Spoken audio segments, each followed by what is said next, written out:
අද දවසේ මම කතා කරන්න යන්නේ ඇදහිල්ල නඩත්තු කරමු කියන එක.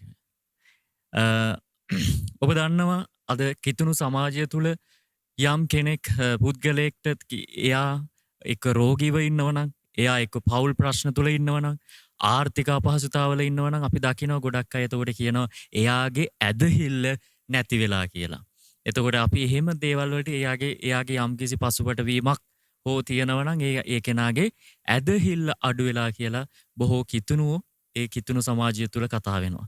ඒ වගේම යම්කිසි කෙනෙක් දියුණු වෙලා සඵලවත් ජීවිතයක් ගත කරනවා නම් එක්ක එයා රෝගී මරණාසන්න රෝගයෙන් ඉඳලා දැන් සම්පූර්ණ වූ සුවය ලබලා යේසුස් වහන්සේ තුල පවුල තුල සමාදානිය තුල ජීවත් වෙමින් ඉන්නවා නම් කියනවා අපි කිතුණු සමාජය තුල අයාගේ ඇදහිල්ල වැඩි කියලා කාරණේ. ඉතින් එහෙම ඇදහිල්ල ගැන බොහෝ දේ කතා කරද්දී මම කැමතියි අද දවසේ මේ ඇදහිල්ල කියන කාරණය කොහොමද එන්නේ අපිට ඇදහිල්ල කොහොමද ලබන්න පුළුවන්. මේ ඇදහිල්ල කියන දේ අපිට ඔටෝ ඉබේ අපිට ලැබෙන්න පුළුවන් දෙයක් නෙමෙයි. ඒක යම් ප්‍රොසෙස් එකක් තියෙන්න අවශ්‍යයි ඇදහිල්ල කියන දේ. ඇදහිල්ල කියන දේට අවශ්‍ය වෙනවා දැනගැන්ම. ඒ වගේම විශ්වාසය, ඒ වගේම ප්‍රකාශනය, ඒ ප්‍රකාශනයත් එක්ක ඇදහිල්ල එනවා. ඇදහිල්ල දැනගැන්මක් ඕන, ඒ වගේම විශ්වාසය ලබන්න ඕන, ඒ වගේම ප්‍රකාශය තියෙන්න ඕන, ඒ වගේම ඇදහිල්ල අවශ්‍ය වෙනවා. දැන් මේ දැනගැන්ම අපි විශ්වාස කරන්නේ ඒ විශ්වාසය පැමිණෙන්නේ ඇසීමෙන්. එතකොට ඇසීමෙන් විශ්වාස කරන දේ කතා කරන්න අවශ්‍ය වෙනවා. අන්න එතකොට ඔබගේ ඇදහිල්ල පැමිණෙනවා. උදාහරණයක් විදිහට මම කියන්න කැමතියි. අපිට තියෙන හොඳම උදාහරණය මේ ඇදහිල්ල ගැන. ඔබ දන්න ඔබ කිතුණුවෙක් වශයෙන් ඔබ එකපාරට ඔබ යේසුස් වහන්සේව ඔබගේ ජීවිතයට පිළිගත්ත නෙමෙයි. ඒක යම් දවසක කවුරු හෝ කෙනෙක් යේසුස් වහන්සේ ගැන කිව්වා. එතකොට ඒ කියපු දේ ඔබ ඒක ඇසුවා. ඒ වගේම අසලා ඔබ ඒක යම් හේයකින් ඒක විශ්වාසයක් ඔබ තුළ ගොඩ නැගුණා. එහෙම යේසුස් කෙනෙක් ඉන්නවා. එනම් මෙයාගේ තුළ මෙයා මගේ ජීවිතයට බාරගත්තට පස්සේ මගේ ජීවිතේ යම් වෙනසක් වෙන්න පුළුවන්. එයාගේ ජීවිතෙත් වෙනස් වෙලා තියෙනවා කියන කාරණයත් එක්ක අපිට දකින්න අපිට එතකොට විශ්වාසයක් ඇති වෙනවා. එතකොට මේ විශ්වාසයත් එක්ක ඔබ කවදා හරි ඔබ ගැලවීමේ යාඥාව කරා. අන්න එතකොට ප්‍රකාශනය කරා මොකද්ද ඔබගේ ජීවිතයට යේසුස් ක්‍රිස්තුස් වහන්සේව මුළුමනින්ම බාර ගන්නවා කියලා. අන්න ඒ මොහොතේ ඔබට ඇදහිල්ල පැමිණියා. අපි දකිනවා බොහෝ අපේ ගැලවීම් වාතාවරණ දේව මෙහෙයන් තුළ දී මිනිසයන් මේම යේසුස් වහන්සේ ඔවුන්ගේ ජීවිතයට බාරගත්තට පස්සේ ඔවුන්ගේ ජීවිත වෙනස් වෙනවා. අපිට එදාම දකින්න පුළුවන් උදාහරණ තියෙනවා. බොහෝ ලෙඩ අසනීප තියෙන අය සුව වෙනවා. කිහිලිකරුවල් වලින් එන අය කිහිලිකරුව අතෑරලා දාලා දුවනවා. ඒ වගේම ඔවුන්ගේ අත් කැක්කුම්, කකුල් කැක්කුම්, ඒ ඔළුවේ කැක්කුම්, හිසරද මේවා ඒ වෙලාවම සුව වෙලා ඔවුන් සාක්ෂි දරනවා. ඇයි ඒ දේ ආවේ? ඒක ඔටෝමැටිකලි ආපු දෙයක්ද? නැහැ. ඔවුන් යම් දවසක ඒක දැනගැන්මක් ආවා. ඉතින් ඒක විශ්වාස කරලා ඔවුන් යම් සභාවකට හෝ ඒ පණිවිඩය කියන තැනකට සුභාරංචි පණිවිඩය කියන තැනකට ගියා. එතකොට ඒ පණිවිඩය අසලා ඔවුන් ඒක ප්‍රකාශ කරා. ප්‍රකාශ කරද්දී එන්නේ එතකොට ඔවුන්ට ඇදහිල්ල ආවා. ඒ ඇදහිල්ලත් එක්ක තමයි ඔවුන් සුව වුණේ. ඒ වගේම තමයි ඔවුන් හැම අයන් අන්දකින්ම අපි දකිනවා. සාමාන්‍යයෙන් අපිට ආර්ථිකය ගැන, පවුල තුල සමාදානයේ ප්‍රීතිය ගැන අපිට එදාම මේ මොහොතේ පකින්න බෑ. ඒවා කෙමෙන් ඒවා වෙනස් වෙනවා. ඒ ඔවුන්ගේ ජීවිත වෙනස් වෙන ඒවා සාක්ෂි බවට අපි දකිනවා. එතකොට එතනදී එන්නේ ඒ ඇදහිල්ල ඔවුන්ගේ ජීවිතයට ආවා. ඒ ඇදහිල්ලත් එක තමයි ඔවුන්ගේ ජීවිතේ එතකොට ඒ සුවවීම, නිදහස් වීම ඇති වෙන්නේ. ආමේන්. හොඳයි. හේබ්‍රේව මම බයිබල් පදයක් බලන්න යනවා. හේබ්‍රේව 11:1. ඇදහිල්ල නම් බලාපොරොත්තු වන දේවල් ගැන සහතිකයයි, නොදන්නා දේවල් ගැන ඔප්පුවයි. ආමේන්. ඇදහිල්ල කියන්නේ බලාපොරොත්තු වන දේවල් ගැන සහතිකයයි, ඒ වගේම නොදක්නා දේවල් ගැන ඔප්පුවයි. දැන් මෙතන ඇදහිල්ල ගැන අපි බලාපොරොත්තු වන දේවල් ඉටුවන බව කිසි ලෙසකින්වත් සැක නොකිරීමයි. කියන්නේ මේ දේ මේ විදියට ඉටු වෙනවා කියලා සැක කරන්න බැහැ. ඒත් එක්කම විශ්වාස කරන දේ අපිට ඇසට නොපෙනුනත් ඒවා සැබෑ බවට ස්ථීර සාක්ෂි ඇති නිසා ඒක නිසැකවම පිළිගන්න අවශ්‍යතාවයක් වෙනවා. එතකොට අනිවාර්යෙන්ම වෙනවා කියන එක පොඩ්ඩිම සැකයක්වත් වෙන්න බෑ. මේ දේ වෙනවා කියලා ඔබගේ හිතුනොත් පොඩි හරි සැකයක් ආවොත් මේක වෙයිද කියලා. ඔබ සුවය ගැන අපි ආඥා කරද්දී සුව වෙයිද කියලා සැකයක් ඒක උපදුනොත් ඔබ තුළ ඒක ඇදහිල්ල නෑ කියන එක. එතන තියෙනවා. අපි දකිනවා ගැලවීමේ වාතාවරණයටත් මනුෂ්‍යයන් පැමිණෙනවා. ඒ මිනිස්සු ඇවිල්ලා එතනදී ඔවුන් සමහරක් අය සුව වෙන්නේ නැහැ. සමහරක් අය නිදහස් වෙන්නේ නැහැ. ඔවුන් අන්ධකාරයෙන් ආලෝක රාජ්‍යයට පැමිණෙන්නේ නැහැ. ඇයි ඒ? ඔවුන්ට අර ඇදහිල්ල කියන දේ නැති වෙලා. ඔවුන්ට විශ්වාසය නැති වෙලා ගිහිල්ලා. විශ්වාසය නැති වෙච්ච නිසා තමයි ඔවුන් නිදහස් වුණේ නැත්තේ. ඒ නිසා අපි දන්නවා ඒ නිසා මේ අපි පොඩිම සැකයක්වත් අපි තුල තියාගන්න බෑ. ඔබ පොඩි හරි සැකයක් තිබුණොත් ඔබගේ ජීවිතය ඔබ දකින්න ඔබ හිතන්නේ නැති විදියට ඔබට ඒක පාඩුවක් වෙලා තියෙනවා. දැන් අද සමාජයේ කිතුණු සමාජය තුලත් බොහෝ කිතුණුවන් මේම නිදහස් වෙන්නේ නැත්තේ ඔවුන් තවමත් ලෙඩ රෝගවල ඉන්නේ, තවමත් වේදනාවෙන් ඉන්නේ මෙන්න මේ සැකය නිසා. මොකද ඒක උන්ට පුළුවන් නම් විශ්වාස කරන්න මේ දේ එලෙසම සිදු වෙනවා කියලා අන්න ඒක සම්පූර්ණයෙන්ම නිදහස් වෙන්න පුළුවන් වෙනවා. හලෙලූයා. ඇදහිල්ලට බයිබලයේ උදාහරණ බොහෝ තියෙනවා. අපි ගත්තොත් ඇදහිල්ලෙන් රාජ්‍ය පාලනය කරලා තියෙනවා. පොරොන්දු ඉටු කරා, දෙවියන් වහන්සේගේ පොරොන්දු ඉටු කරා. ඒ වගේම සිංහයන්ගේ කට වැහුවා. රෞද්‍ර ගිනිජාලා නිවල දැම්මා. රණබිමේ ජයකොඩි නංවලා තියෙනවා. පර සතුරු සේනා නිරපලා තියෙනවා. මුහුද දෙබෑ කරලා තියෙනවා. මේවා අපි දකිනවා මේවා ඇදහිල්ලෙන් බයිබලය තුල සිද්ධ වෙච්ච මේ සාක්ෂි වලින් යමක් මම කියලා කිව්වේ. ඉතින් අන්න ඒ වගේ තමයි ඇදහිල්ල අපිට අවශ්‍ය වෙනවා අපේ ජීවිතේ. අපි කිතුණුවෙක් විදියට අපිට අවශ්‍යම වෙන දේ තමයි මේ ඇදහිල්ල. ඒ ඇදහිල්ල කොයිම වෙලාවකවත් ඔබ තුල බිඳ හෙලෙන්නට දෙන්න එපා. උදාහරණයක් විදියට මම කියන්න කැමතියි දැන් මේ ඇදහිල්ල කියන දේ අපි බිඳ හෙලන අවස්ථා. දැන් අපි යම් කිසි කෙනෙකුට අපි කියමුකෝ රෝගීව ඉන්න කෙනෙක් කියලා. එතකොට ඒ රෝගීව ඉන්න කෙනා ගැන අපි ආඥා කරනවා ඒ රෝගියට. දැන් රෝගියට ඉන්නව සමහරක් වෙලාවට ඒ රෝගියගේ පවුලේ කවුරු හරි ඉඳි. ඉතින් අපි ඒ අය වෙනුවෙන් ඒ අය නිසා අපි යම් කණ්ඩායමක් හරි ඔබ එක්කෙනෙක් හරි ගිහිල්ලා අපි ආඥා කරනවා.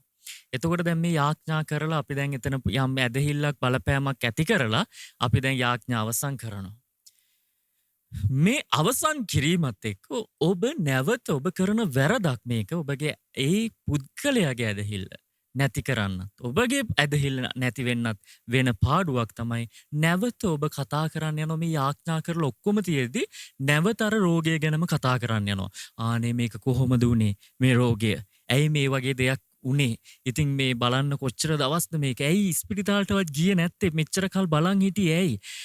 මේ බලන්න මේ ලෙඩාගේ හැටි, එයාගේ මූණත් මේ අඳුරු වෙලා වගේ කියලා නැවත අර ඍණාත්මක ප්‍රකාශන කියනවා.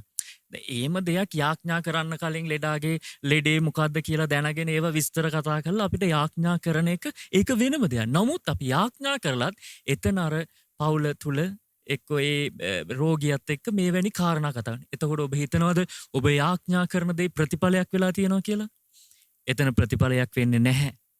ප්‍රතිඵලයක් වෙන්නේ නැත්නම් මොකද ඔබ මේ සුවවීම ගැන ඔබ ඇදහිල්ල ඇති කරලා නැවත ඔබ රෝගය ගැන කතා කරන්න ගියාම ඒ වගේ තමයි අපි අනිත් කාරණාත් කෙනෙක්ගේ සඵලවත් වීම ආර්ථිකව නැංවීම මේ හැම දෙයක්ම කතා කරලා අපි ආඥා කරද්දී අපි නැවත ආපස්සට ගිහිල්ලා ඕනේ ඇයි මෙහෙම වුනේ ඇයි මේ වගේ දේවල් වුනේ කියලා නැවත අර මිනිස්යන්ට ඒ දේවල් කතා කිරීම තුළ ඔවුන්ගේ ඇදහිල්ල බිඳ හෙලෙනවා. නැවත ඔවුන්ට තියෙන විශ්වාසය නැති වෙලා යනවා. ඉතින් එහෙම තත්ත්වය අපි තුලින් ඇති වෙන්නත් පුළුවන්. එතකොට අපි යම් කිසි කෙනෙකුට ඇදහිල්ලක් ගෙනනවා නම් ඒ කෙනාගේ ඇදහිල්ලක් නැති වෙන්න පුළුවන් මේ වගේ අපේ කරන සමහරක් දේවල් නිසා. ඒ නිසා අපි ඒක කිසිම මොහොතක කිසිම විටක ඒ ඇදහිල්ල අඩු කරන්න හොඳ නැහැ. ඔබට ඉන්න බැයි නම් එතන සුවය වීමක් ගැන ඔබ යාඥා කරනවා වෙන දේවල් කතා කරන්න ඕනේ. ඔබ එතනින් එන්න. ඒ ඇදහිල්ල තියන්න. ඒ ගින්න තියන්න ඕන ඔබ. එතන පරිසරය හදන්න ඕන. ඒකට බාධාවක් වෙන්න කිසිම අයුරකින් ඉඩ දෙන්න හොඳ නැහැ.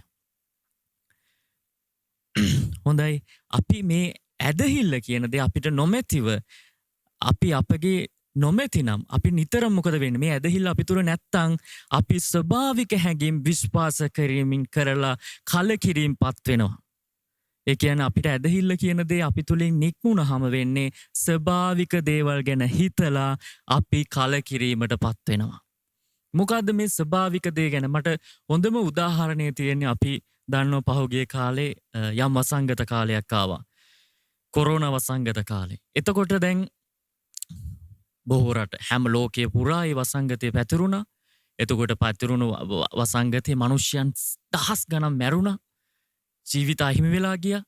දැන් අපිට දකින්නේ මොකද්ද? නිවුස් වලින් කියන්නේ මෙහෙම ඉන්න මේවට ඒ වගේ වෙන්න ඉන්ජෙක්ෂන් ගහන්න ඕන. අනිවාර්යෙන් පාරට එළියටත් බහින්න බෑ. මේක තමයි තියෙන විසඳුම. දැන් ඔන්න මොකද්ද අපිව පණිවිඩ වලින් අපිව රවටලා. ඒ රැවටීම තමයි අපේ මනස තියෙන්නේ. එතකොට අපිට බියක් ඇති වෙනවා. බියක් ඇති වෙලා අපිට ඇදහිල්ල කියන දේ නැත්තරම නැති වෙලා තියෙනවා. අපිට මොකද්ද වෙන්නේ? අපි රෝගයට ගොදුරු වෙනවා. ඔබට වෛරස් එකකට ගොදුරු වෙලා තියෙනවා. වෙන්න ඉඩ හරිනවා. ඒක නෙමේ. උන්වහන්සේ තුල අපිට කිසිම වෙටක කිසිම දෙයක් සිද්ධ වෙන්න යන්නේ නැහැ. ආමෙන්. උන්වහන්සේ කියලා තියෙනවා අපිට මොන වසංගතය ආවත් ඒකෙන් අපිව නිදහස් ඒක අපිට අයිති නැති දේ. ආමෙන්. ඔබගේ උරුමය වටහා ගන්න ඕන. එනිසා ඒ ස්වභාවික දේවල් ගැන හිතලා ඔබ කනස්සලු වෙන්න එපා. මේක මගේ පෞද්ගලික සාක්ෂ්‍ය මගේ ජීවිතේ පෞද්ගලික අත්දැකීමක් මම බෙදා ගන්න කැමතියි. මම යම් ඒ කොරෝනා කාලෙම මගේ ලොකු තාත්තා කෙනෙක් කොරෝනා වැළඳිලා රෝහල්ගත වෙලා තියෙනවා. ඉතින් ඒ රෝහල්ගත වෙද්දී ඔහු මරණාසන්නව හිටියා. වෛද්‍යවරු පවා කිව්වා ඔහුගේ ජීවිතය ගොඩ ගන්න අමාරුයි කියලා. මොකද ඔහුට කොරෝනාත් එක්ක ඔහුගේ ප්‍රතිශක්තිකරණයත් ඔහුගේ අඩු වෙලා තියෙනවා. මොකද බොහෝ ලෙඩ තියෙනවා ඩයබටික්ස්, කොලෙස්ටරෝල් මේ වැනි රෝගත් ඔහුට තියෙනවා. ඒ නිසා ඔහුගේ ජීවිතේ අනතුරේ තිබුණේ. ඉතින් එයාට තනියෙන් කිසිම වැඩක් කරන්න බෑ. රෝහලෙම කියලා තිබුණා මෙයා ගාව කවුරු හරි නතර වෙන්න කියලා.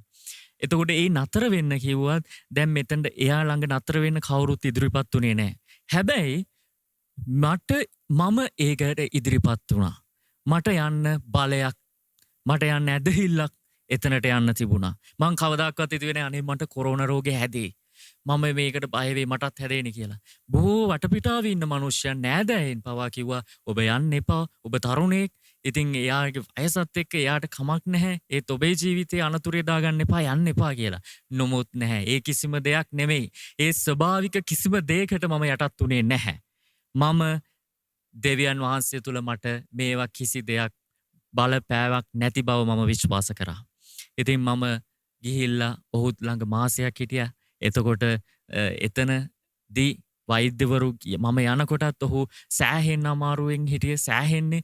ඉතින් එතනදී මම විශේෂයෙන්ම අහපු දේ මට ඔහුව සුව කරන්න ලොකු ඕනෑකමක් තිබුණා.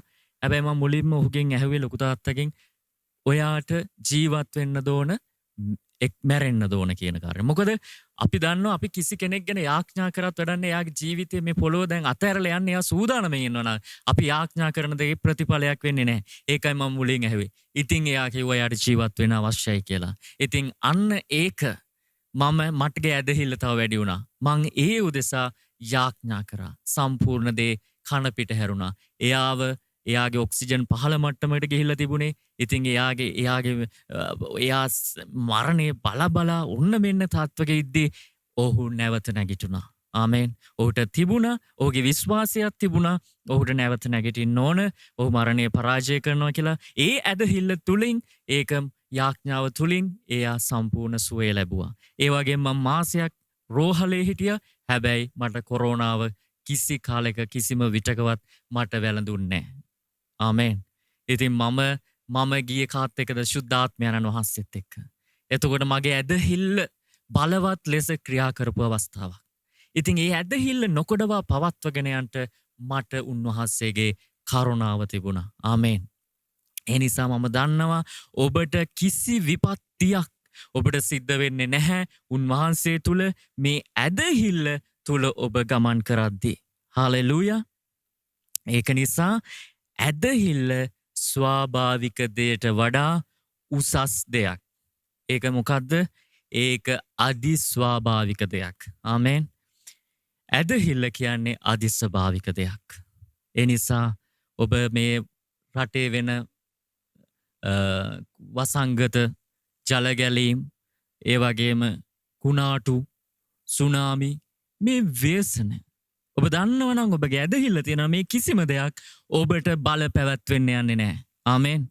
ඒක ඔබට කොතනක හිටියත් ඔබට ඒක කොයි තැනක හිටියත් ඔබ බේරගන්න උන්වහන්සේ ඉන්න ඔබ කෙරෙහි. ඒකයි ඇදහිල්ල. ඒකයි ඇදහිල්ල. ඒ ඇදහිල්ලේ මට්ටම තුල අපි ජීවත් වෙන්න අවශ්‍ය වෙනවා. ආමෙන්. හාලෙලූයා. ඒබ්‍රේව 11:6 කියනවා නුමුත් ඇදහිල්ල නැතුව උන්වහන්සේව ප්‍රසන්න කරන්නට නුපුළුවන් මක් නිසාද දෙවියන් වහන්සේ වෙතට ළඟාවෙන්නා විසින් උන්වහන්සේ විද්‍යාමාන බවත් උන්වහන්සේ සොයන්නන්ට විපාක දෙන කෙනෙකු බවත් විශ්වාස කරන්නට ඕනෑ කියලා. ආමේන්. ඒ කියන්නේ උන්වහන්සේගේ ඇදහිල්ල නැතුව අපිට උන්වහන්සේව ප්‍රසන්න කරන්න බැහැ. එහෙනම් අපිට උන්වහන්සේත් එක්ක ගනුදෙනුව තියෙන්න ඕන අපේ ඇදහිල්ල තුලයි. හලෙලූයා. ඔබට ඇදහිල්ල නැතිනම් උන්වහන්සේ ප්‍රසන්න කරන්න බැහැ. එහෙනම් ඔබ අර කියනවා ඔබ කිතුණුවෙන් ඔබ කියයි මම පල්ලි යනවා හැමදාම ඒත් මම යාඥා කරනවා ඒත් මට කිසි උත්තරයක් නැහැ කියලා. ඇයි ඒ කොච්චර දේ කරත් වැඩක් නැහැ ඔබ තුල ඇදහිල්ල නැත්තම්. ඇදහිල්ල තමයි ප්‍රධාන දේ. ඇදහිල්ලත් එක්ක ඔබ ගමන් කරද්දී ඔබ කරන උත්තර දකි.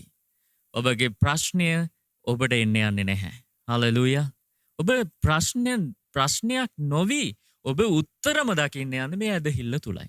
ආමේන්. හලෙලූයා. ඒ වගේම ඇදහිල්ල නොමැතුව දෙවියන් වහන්සේව අපිට ප්‍රසන්න කරන්න බෑ. ඒ වගේම 2 කොරින්ති 5:7 කියනවා මක් නිසාද අප හැසිරෙන්නේ පෙනීමෙන් නොව ඇදහිීමෙන්නේ කියලා. හලෙලූයා. අපි හැසිරෙන්නේ පෙනීමෙන් නොව අපි ඇදහිීමෙන්. කියන්නේ පෙනෙන මේ කිසි දෙයකට වඩා අපිට ඇදහිල්ල තියදී ඇදහිල්ල තියෙන දේ තමයි අපිට වඩාත් ප්‍රබලවත් වෙන්නේ. ඒක තමයි අපගේ සාක්ෂිය වෙන්නේ. මේක මම කියන්නේ දැන් අපි උදාහරණයක් විදිහට දැන් මට ලොකු ණයක් තියෙනවා. ණය බරකින් තමයි මම ජීවත් වෙන්නේ. මට උදාහරණයක් කියමුකෝ ලක්ෂ 10ක ණයක් තියෙනවා කියලා. දැන් මේ ලක්ෂ 10 ණය ගෙවන්න මට කිසිම ක්‍රමයක් නැහැ. මට කිසිම විදියකින් මට ඒකට උත්තරයක් නැහැ. එතකොට මම ස්වභාවිකව දකිනවා මේක දෙේ මට උත්තරයක් නැහැ. මම මානසිකව මම වියවුලෙන් මම ඉන්නේ. මම ප්‍රශ්න ගොඩක දැන් මම ඉන්නේ මේක ගැන හිතමින්. එහෙම වුණොත් ඔබ කවදාකවත් ඔබට ඒකට උත්තරයක් ගන්න බැහැ. ඔබගේ ඇදහිල්ල මෙතන පාවිච්චි කරන්න ඕන. මේක ඔබ ඒ උන්වහන්සේ තුල ඔබට ඒ ණයෙන් ඔබට නිදහස් වෙන්න පුළුවන් කියන විශ්වාසය. ඒක ඇදහිල්ල වෙද්දි අරග ප්‍රශ්නයක් වෙන්න යන්නේ නැහැ. ලක්ෂ 10 50 වේවා ඒ කිසිම ඔබගේ ණය ඔබට නිදහස් වෙන්න පුළුවන්. ඔබට ඒක නිසා ඔබට ලක්ෂ 50ක් ණයයි කියලා ඔබ වෙල්ල වෙලදා ගන්න අවශ්‍ය වෙන්නේ නැහැ. ඔබට පවුල ප්‍රශ්න තියෙනවා කියලා ඔබට කඟට පයින්න අවශ්‍ය වෙන්නේ නැහැ. ඇයි ඊට වඩා උසස්ම ප්‍රබලම දේ ඇදහිල්ල ඔබ තුල ක්‍රියාත්මක වෙරෙද්දී ඔබට උත්තර ගලාගෙන එනවා. ආමේන්. ඔබ උත්තර තුල ඔබ ඇවිදින්නේ. ප්‍රශ්න පුර නෙමේ. එතකොට උත්තරය තුල නෙවේ ප්‍රශ්නය යට වෙනවා. උත්තරය තුල ඔබ සියල්ල ජය ගන්න යනවා. හලෙලූයා. හොඳයි. ඉතින් දැන් අපි එතකොට මම මේ කතා කරේ අපේ ඇදහිල්ල ඇති වෙන නැති වෙන දේවල්. ඒත් එක්කම දැන් මේ අපේ ඇදහිල්ල දැන් මම අද දවසේ මාතෘකාවත් එක්ක ඇදහිල්ල අපි කොහොමද දැන් මේ මේන්ටේන් කරන්නේ? දැන් අපි දන්නවා අපි අපේ රූපේ ගත්තොත් අපි මේන්ටේන් කරනවා. අපි කැමති ලස්සනට ඉන්න විලාසිතාවල් කරන්න. එතකොට ඒක ඒ වගේම මේ අපි ව්‍යායාම කරද්දී අපි මේන්ටේන් කරනවා ශරීරය ලස්සනට තියාගන්න. ඉතින් ඒක හොඳයි. ඒ වගේම තව අපි මේන්ටේන් කරන අපේ මොකද අපි වාහනයක් පදිනවා නම් අපි ඒක මේන්ටේන් කරන්න ඕන. ඒකට අවශ්‍ය වෙලාවට අවශ්‍ය ඔයිල් ටික දාන්න ඕන, සර්විස් එක කරන්න ඕන. එතකොට මේව මේන්ටේන් කරන්න නැත්නම් අපිට කාලයක් පාවිච්චි කරන්න පුළුවන් එක අපිට බැරි වෙනවා. ඉතින් ඒ නිසා අපි ඒක හරියට ඒක මේන්ටේන් කරන්න අවශ්‍ය වෙනවා. අන්න ඒ වගේ තමයි ඔබ ඇදහිල්ල මේන්ටේන් කරන්න අවශ්‍ය වෙන්නේ. ඔබ නිතරම ඔබ නඩත්තු වෙන්න ඕන.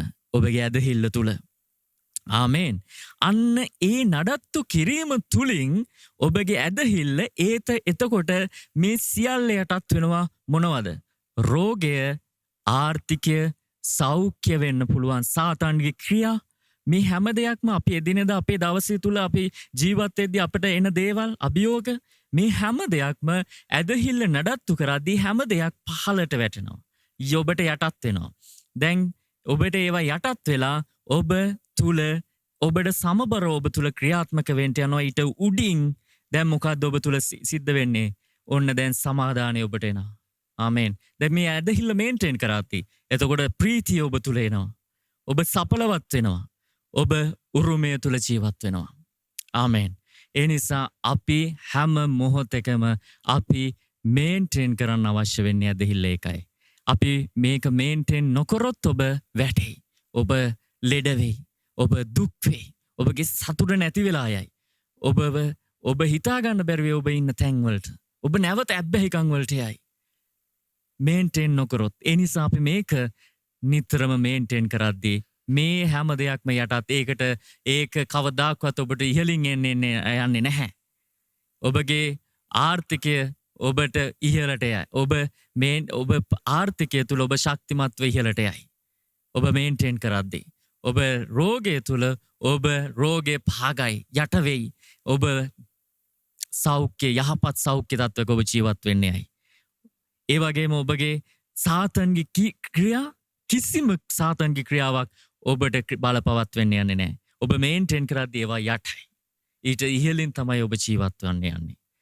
ආමේන්. හලෙලූයා. ඒ නිසා අපිට වඩා වැදගත් වෙන්නේ අන්න ඒකයි අපි නිතරම අපේ ඇදහිල්ල කියන දේ කාරණාව අපි මේන්ටේන් කරන්න අවශ්‍යයි. මේක අපිට වර්තමානයේ අපි අද දවසේ මේ මොහොතේ ඔබ අසන යම් කිසි කෙනෙක් ඔබ ඉන්නවන ඔබ කිතුණුවෙක්ද? ඔබ යේසුස් වහන්සේ ඔබගේ ජීවිතයට බාර ගන්නද? හැබැයි ඔබ තවමත් ඉන්නේ ප්‍රශ්නවලද? ඔබ තවමත් පීඩාවේද? ඔබ තවමත් ලෙඩ රෝගයෙන්ද ඉන්නේ? ඔබ තවමත් ආර්ථික අපහසුතාවලද ඉන්නේ? ඔබට නිදහසක් නැද්ද? ඔබගේ ඇදහිල්ල වැඩි කරගන්න. ඔබගේ ඇදහිල්ල මේන්ටේන් කරන්න. ඔබගේ වඩා වැදගත්ම දේ ඇදහිල්ල. ඔබ ඒක දැන් ඉඳන් මේ මොහොතේ ඉඳන් ඔබ ඇදහිල්ල මේන්ටේන් කරද්දී ඔබට ඒ තිබුණු ඔබ රෝගයෙන් සුව වෙයි. ආමේන්. හලෙලූයා. ඔබගේ ආර්ථික ප්‍රශ්නෙන් ඔබ නිදහස් වෙයි. හලෙලූයා. ඔබට මාර්ග එයි. ඔබ රැවටුණු තැන්වලින් ඔබ නිවැරදි වෙයි.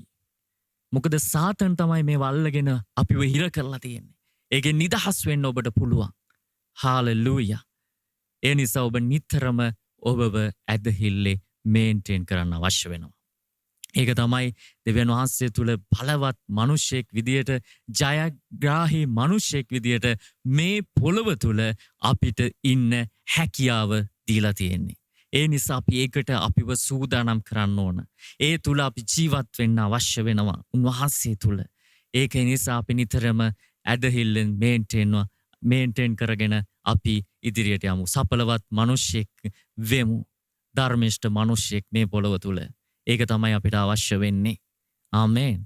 හොඳයි මං හිතනවා මං අද දවසේ මේ කතා කරපු කෙටි වචනය ඔබගේ ජීවිතේ යම් දෙයක් ලබා ගත්තා කියලා. ඉතින් ඒක ලබාගෙන ඒක ලබා ගන්න ඒක හිස්ව අත්නාරින්න මේක ඔබ ලබාගෙන ඔබේ ජීවිතේ බවට පත් කරගන්න. මේ තුල ගමන් ගන්න ඔබගේ ඇදහිල්ල වැඩි කරන්න පිණිස මම ආශිර්වාද කරනවා. නාසරෙත් යේසුස් ක්‍රිස්තුස් වහන්සේගෙන් බලවත් වූ නාමයෙන්. ආමේන්. ඒ වගේම ඊළඟ සතියේත් අපි මේ වගේම අර්ථාන්විත දේව මෙහෙයකින් වචනයක් ගෙනෙන්න බලාපොරොත්තුවෙන් මම අද දවසේ සමුගන්නවා. ඔබ හැම කෙනෙකුටම ජේසු පිහිටයි.